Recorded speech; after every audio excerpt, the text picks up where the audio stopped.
साथियों,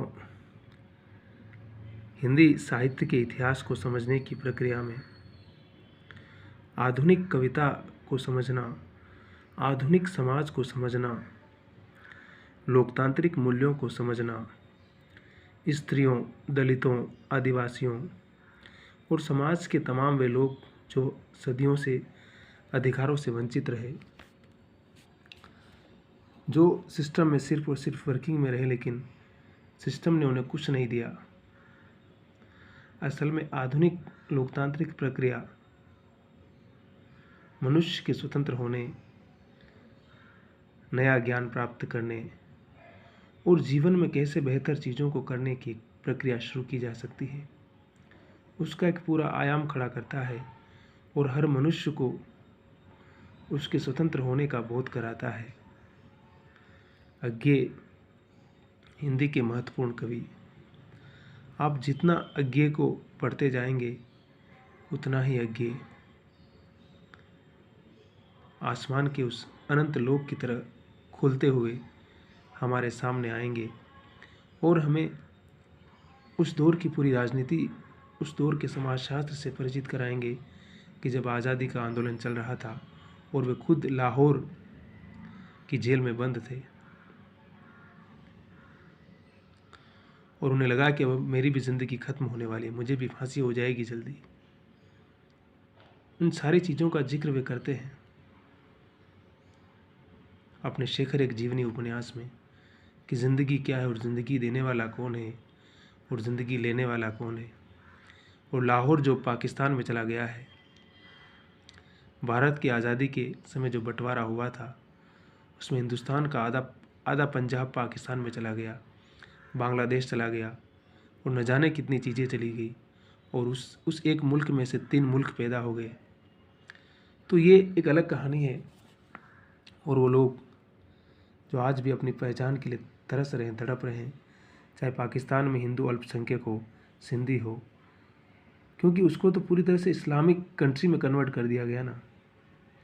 तो बाकी वहाँ की जो दलित कम्युनिटीज़ है उनकी स्थिति आज भी वही है जो आज़ादी के समय थी, क्योंकि वहाँ आज भी समझे कि वो जागीरदार है, वो रियासतें हैं और राजाओं के पास उतनी ही ज़मीनें हैं।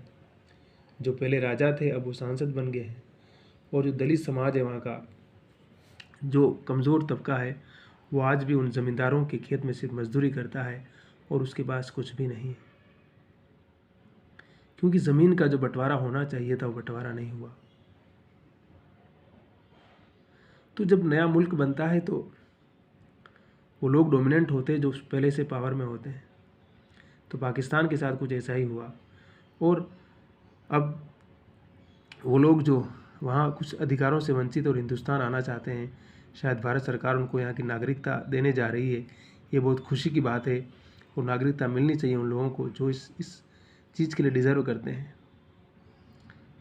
और लोकतंत्र की प्रक्रियाएं हमारे लिए हैं, मनुष्य की आज़ादी के लिए हैं, इसलिए हम उनको समझने की कोशिश करेंगे जितना अधिक जानेंगे। और कविता अंततः मनुष्य की स्वतंत्रता की ही वकालत करती है। तो अज्ञेय की कविता मनुष्य के स्वतंत्र होने का बोध करवाती है बार बार। और अगर ये लोकतंत्र जिसकी हम बार बार बात करते हैं, अगर हमें आज़ादी का एहसास नहीं करवाता है तो फिर ये लोकतंत्र किस काम का हमारे लिए?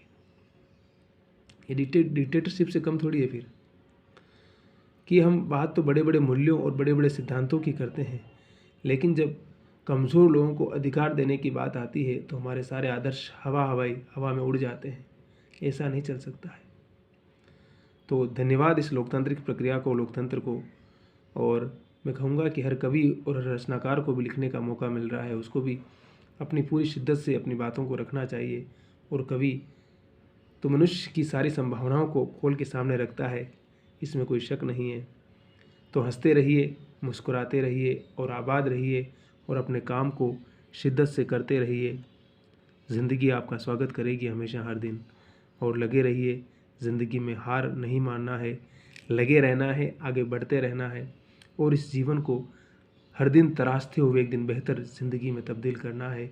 और इस संसार को एक खूबसूरत संसार बनाना हम सब का फ़र्ज़ है, हम सब की ड्यूटी है।